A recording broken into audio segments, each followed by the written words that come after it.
Mini vlog!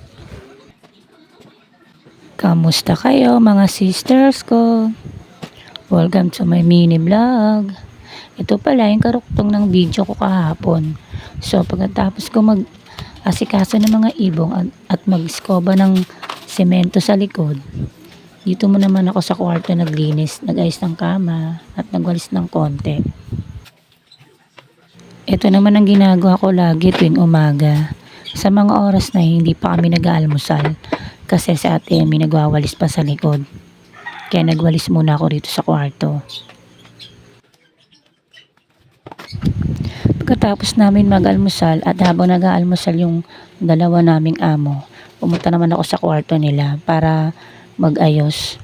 Tinanggal ko yung bedsheet nila kasi magpapalit ako ng bago. Pag nag-aalmusal pala kami, tatlo lang kami ni Nanay, Ate Emmy. Kasi tulog pa ng mga oras na yung isa kong amo. At yung isang amo ko naman, kasalukuyang nasa online work pa. Kaya sa tuwing umaga kami tatlo lang nag-aalmusal. Si Popong naman mga alas 9 pa yun nag-aalmusal kasi tulog pa rin naman mga oras na yan. Nang matapos ko mailagay yung bagong bedsheet, ibinalik ko na rin yung mga una ni Nanay. At yung mga anik-anik niya nakalagay sa kama. Pagkatapos, nagwalis na rin ako. Araw-araw ako nagwawalis dito kasi ang daling maalikabukan. Hindi ko alam saan nanggagaling alikabok.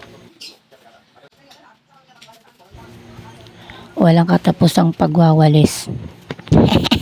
Char lang.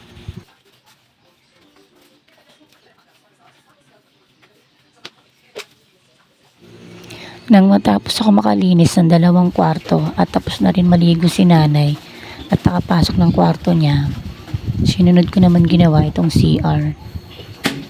Kung napapansin nyo, sa mga video ko, wala akong video na naglalaba ko kasi si Ate Emmy yung naglalaba.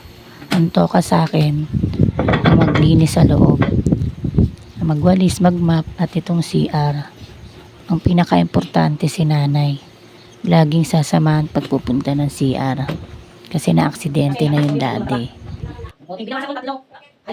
Sa mga oras na yan, tulog pa rin si Popong at sa Ate Emmy naman naglalaba sa labas. Sana mga sister ko, huwag kayo magsama sa mga pinopost kong content kasi ito naman laging ginagawa ko rito eh. Linis. Walang katapusang linis. Araw-araw na linis. Char lang. O yan. Tapos na ako maglinis ng CR. So yan lang muna. Salamat sa susunod na mga linis serye. Bye-bye po!